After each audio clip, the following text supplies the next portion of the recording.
Bon, bah Poutine vient de prendre la parole par rapport aux attaques qu'il y a eu, les avions qui ont été détruits et aussi les ponts de Crimée. Mais qu'on me permette de le dire avec fermeté, cet acte ne restera pas sans réponse. Dès à présent, toutes nos forces sont en état d'alerte maximale sur l'ensemble du territoire.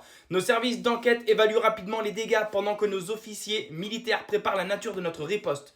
Préparent la nature de notre riposte. Et que je le dis clairement, rien n'est exclu. Rien n'est exclu. À l'OTAN, j'adresse ce message. La Russie n'a pas peur de l'escalade ni de la confrontation. À partir d'aujourd'hui, notre doctrine militaire change de manière radicale. De Bruxelles à Londres, de Washington à d'autres capitales, sachez-le, nous ne resterons plus silencieux face à toute attaque contre notre territoire menée avec vos armes. C'est nous qui choisirons le moment, le lieu et la forme de notre riposte.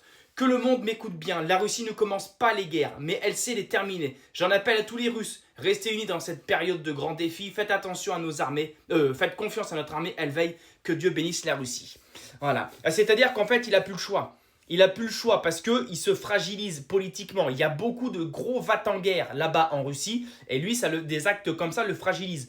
Plus il y a des actes comme ça qui sont commis sur le territoire de Russie, plus ça fragilise Poutine. Mais là où ils n'ont pas compris, imagine que demain, on en est encore très loin, je vous rassure, il y a un putsch. Il y a un putsch et que les opposants de Poutine, soit des généraux, des politiques, prennent le pouvoir en Russie. Mais vous croyez qu'il va se passer quoi, les gars? Poutine est considéré comme un extrême modéré en Russie. C'est très loin d'être le pire de tout son entourage, enfin de tous ceux qui peuvent faire des choses en Russie. Il ne faut pas que Poutine dégage. Et là, il le dit.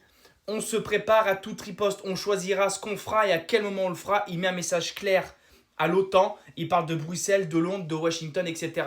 C'est pas bon, les gars, c'est pas bon. Il faut qu'on arrête, donc que ce soit les Américains, bon, c'est pas eux qui ont fait le truc là, mais que ce soit les Occidentaux, donc nous en fait, les Français, les Allemands, les Anglais, voilà. Ça, c'est un problème. Un de ces quatre, on va prendre une bombe sur la gueule, ça va partir en troisième guerre mondiale avec des centaines de millions de morts et on va pas comprendre.